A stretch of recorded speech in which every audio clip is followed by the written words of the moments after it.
Hello, I'm Peter Grenader, and this video is about the Mutable Instruments beads. I've had it a couple of weeks, but just recently did the deep dive into the manual to really understand how the module works. And this video is going to give you a demo of its granular processing, but first, let's have a quick look at the patch itself. This is going to have a handheld camera, and I apologize for that. I'll try to keep things as steady as possible. The heart of this patch is 4 digital oscillators tuned in unison and to the same wavetable using a flame 4-box.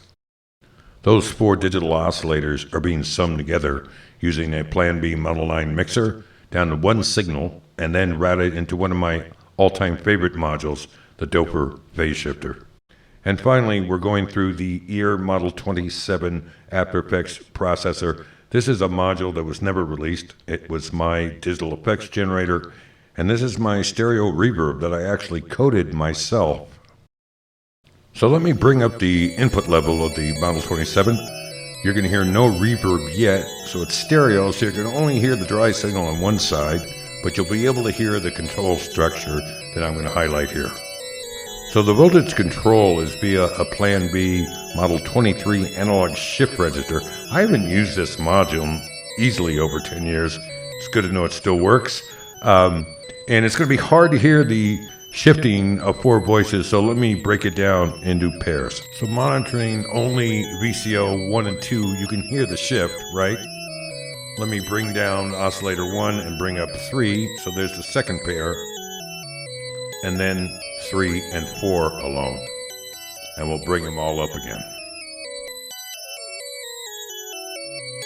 So now, let me bring in the reverb, and you'll just hear it fill up the stereo space really nicely. Very proud of this reverb. And there's the patch. Now going back to the control structure, this is a trick you probably know with sample and holds.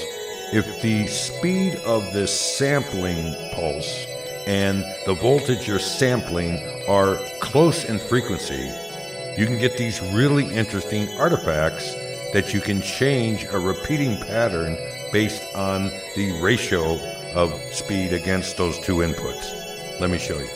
So you see, by just slightly changing the duration of the decay of the voltage sampling source, you get these completely different patterns.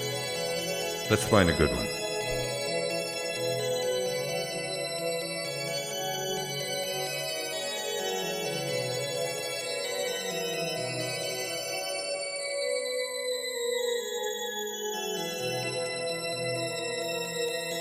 Okay, that will work.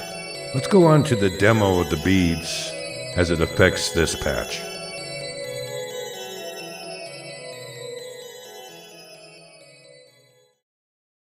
Okay, I lied a little bit. I did in fact change the pattern. I like this one a little bit better for the demo. And I want to just make clear, this isn't so much a demo of the beads module capabilities. It's a demonstration of how I was able to affect this patch using beads. There's certain functions I'm not even touching. For instance, freeze or the bip death. This is more about how I affected the patch using this module. First thing, let me crossfade from dry into the granular domain. Now this is where things get a little bit confusing for me, because if I understand the manual correctly, unless the freeze button is engaged, this is not granular synthesis. It's just delay with some chorus engaged, but I don't know, man. It's operating in grains and grain structure, so I'm calling it granular synthesis. I'm going to affect the pitch, and then I'm going to change the grain size and its envelope structure.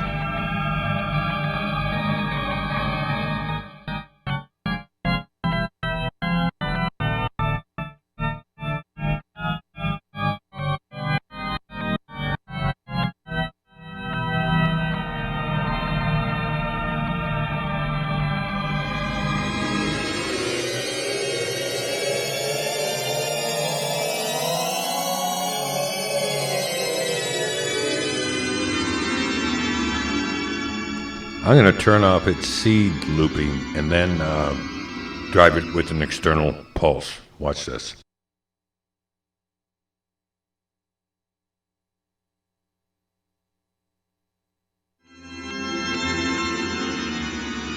Okay, the seed sampling is now done with an external LFO that I am modifying the frequency of with my left hand, which is off screen, of course. But you can see every time it takes a sample from the light in the upper right-hand corner.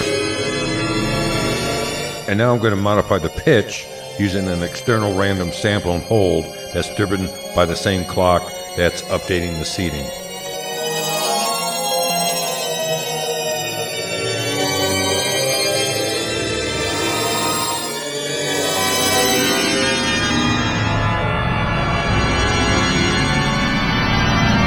Let's mix in a little bit of the unprocessed original patch.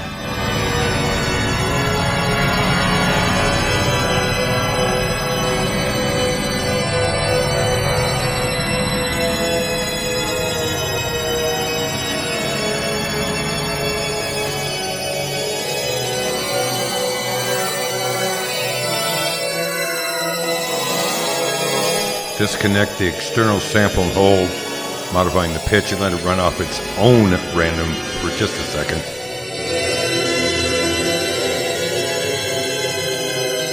Let me reduce the grain size, and then I'll do the same manipulation I was doing before.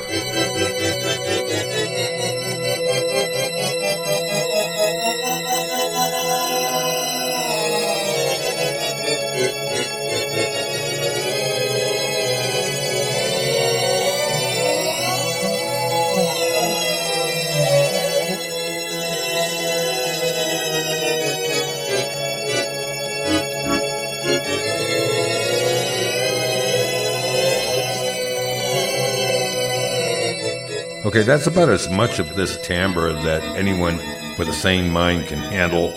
So let me wind this down, and let me just return things to where it was when I started.